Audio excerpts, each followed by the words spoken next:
2024 లేదా 25లో డిగ్రీ లేదా బీటెక్ చదివారా? సాఫ్ట్‌వేర్ జాబ్ కోసం ఎదురు చూస్తున్నారా? అయితే కోడ్ జ్ఞాన్ 100 డేస్ కోర్సులో చేరండి, జాబ్ సాధించండి.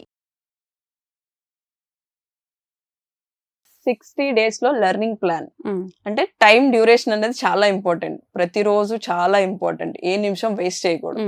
ఆ 60 days ని మనం ఎట్లా టైం ప్లాన్ చేసుకుంటాం అన్నది ఇంపార్టెంట్. ప్రతి పనిలోనూ పర్టికులర్ టర్మ్స్ ఉంటాయండి. టర్మినాలజీస్ అంటారు. ప్రతి పనిలోనూ అంటే అది అందరికీ తెలియదు. అవును. ఆ వర్క్ చేసే మనిషికే ఆ వర్డ్స్ గురించి తెలుస్తాయి. మనం చేస్తున్నప్పుడు ఆ టర్మ్స్ అన్నవి మనకి నోటెడ్ అయిపోయి ఉండాలి. ఇప్పుడు టీ కాఫీ అనే ఎట్లా అయితే మనం ఇట్లా వెళ్ళగానే టీ స్టాల్కి వెళ్తే టీ కాఫీ అని ఎట్లా చెప్పేస్తామో అట్లా మనం చేసే వర్క్ లో కూడా కామన్ టర్మినాలజీస్ అన్నవి మనకు నోటెడ్ అయి ఉండాలి. అవి నోటెడ్ అయినప్పుడు మనం మాట్లాడేటప్పుడు ఓకే వీళ్ళు ఇంత టర్మినాలజీస్ మాట్లాడుతున్నారంటే వీళ్ళకి సబ్జెక్ట్ మీద గ్రిప్ బాగుంది. సో గ్రిప్ ఉంది అంటే వీళ్ళ గ్యాప్ వచ్చినా కూడా ముందుకు వెళ్ళగలరు అన్న కాన్ఫిడెన్స్ వస్తుంది అక్కడ ఉన్న పర్సన్ కి. అది మనం క్రియేట్ చేసుకోవాలి అక్కడ. ఆ టర్మ్స్ అనేవి చాలా ఇంపార్టెంట్. మనం వెళ్ళి మాట్లాడుతున్నప్పుడు కామన్ గా అందరితో మాట్లాడుతున్నట్టే మాట్లాడకుండా అక్కడ ఆ టర్మ్స్ యూజ్ చేస్తే సబ్జెక్ట్ అన్నది అర్థమైపోతుంది ఎదురుగా ఉన్న మనిషికి. ఓకే వీళ్ళు ఎంత కామన్ గా సింపుల్ గా కమ్యూనికేట్ చేస్తున్నా ఇలా ఉన్నా కూడా వీళ్ళ దగ్గర సబ్జెక్ట్ ఉంది, ఈ పదాలు వాడుతున్నారు అంటే వాటి మీద గ్రిప్ ఉంది, అందుకే వీళ్ళకి ఇవన్నీ తెలుసు అన్నది క్లారిటీ వస్తుంది. అది మనం మాట్లాడే మాటల్లోనే చూపించాలి వాళ్ళకి. అక్కడే అర్థమైపోవాలి. ఇక ఫర్దర్ క్వశ్చన్స్ కూడా వాళ్ళు వెళ్ళరు. అప్పుడు వీళ్ళకి ఇక్కడే ఇంత ఉంది అంటే ఫర్దర్ గా ఇంకా ముందుకెళ్ళినా ఇంకా చాలా పెరుగుతుంది అన్న కాన్ఫిడెన్స్ వాళ్ళకి వచ్చేస్తుంది.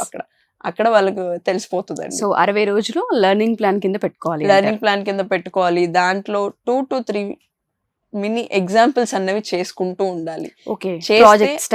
ప్రాజెక్ట్స్ మినీ ప్రాజెక్ట్స్ టైప్ లో చేయాలి. అవి చేస్తే ఏంటంటే మనకి నాలెడ్జ్ వస్తుంది. అక్కడ మన రెజ్యూమ్ లో యాడ్ అవుతాయి అవి కూడా.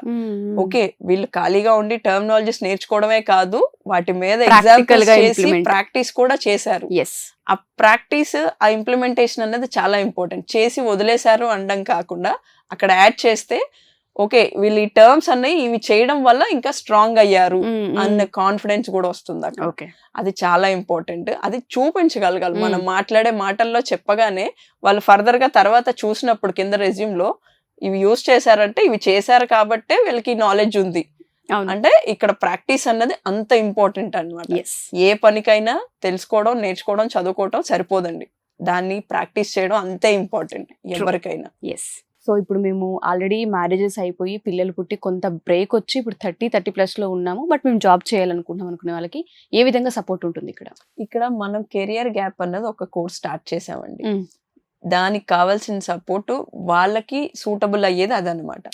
దానికి కావాల్సిన ఇన్ఫర్మేషన్ కావాలి అంటే స్క్రీన్ మీద కనిపిస్తున్న నెంబర్స్ కి కాంటాక్ట్ చేస్తే మా కౌన్సిలర్స్ ఉంటారు. ఎవ్రీ డే వాళ్ళకి మార్నింగ్ నుంచి ఈవినింగ్ వరకు అవైలబుల్ ఉంటారు. మీరు ఏ టైంలో కాల్ చేసినా రెస్పాండ్ అవుతారు. ఇన్ కేస్ మిస్ అయిన కాల్ వాళ్ళు తిరిగి కాల్ చేస్తారు. కాల్ చేసినప్పుడు మీరు కావాల్సిన డీటెయిల్స్ అడగండి, ఖచ్చితంగా ప్రొవైడ్ చేస్తారు. ఇన్ కేస్ మీకు టైం దొరికితే ఛాన్స్ ఉన్నప్పుడు కుదుర్చుకుని క్యాంపస్ విజిట్ చేయండి. వై బికాస్ మనం ఫోన్ లో మాట్లాడింది డైరెక్ట్ గా క్యాంపస్ కి వచ్చి ఎదురుగా కూర్చుని మాట్లాడింది చాలా డిఫరెన్స్ ఉంటుందండి. మనం ఎదురుగా కూర్చున్నప్పుడు వాళ్ళు అడిగే క్వశ్చన్స్ కి వీళ్ళు ఇచ్చే ఆన్సర్స్ కి చాలా క్లారిటీ వస్తుంది. And at the same time మా క్యాంపస్ లో ఉన్న స్టూడెంట్స్ తో మాట్లాడి అసలు ఎలా ఉంది కెరియర్ గ్యాప్ అన్నది, ఎలా ముందుకు వెళ్ళొచ్చు అన్నది వాళ్ళతో మాట్లాడితే వాళ్ళ ఎక్స్పీరియన్స్ తెలుసుకుంటే వీళ్ళకి ఒక కాన్ఫిడెన్స్ బిల్డ్ అవుతుంది. ఓకే ఈ గ్యాప్ ని మనం ఇలా ఫిల్ చేసుకోవచ్చు, వీళ్ళ దగ్గర ఇంత పొటెన్షియల్ ఉంది, వీళ్ళు ఈ రకంగా సపోర్ట్ ఇస్తున్నారు మనకి అన్న కాన్ఫిడెన్స్ వాళ్ళకి బిల్డ్ అవుతుంది. అప్పుడు ఆ కాన్ఫిడెన్స్ వచ్చినప్పుడు వాళ్ళు ఖచ్చితంగా ముందుకు వస్తారు. వాళ్ళ స్కిల్ ని వాళ్ళు బయటకు తీసుకురావడానికి ట్రై చేస్తారు. డెఫినెట్ గా మ్యామ్. సో అప్రోచ్ అవ్వాలంటే ఎలా అప్రోచ్ అవ్వాలి? స్క్రీన్ మీద కనిపిస్తున్న నెంబర్ కి కాల్ చేయొచ్చు. మేము వచ్చి విజయవాడ, హైదరాబాద్, బెంగళూరులో ఉన్నాం.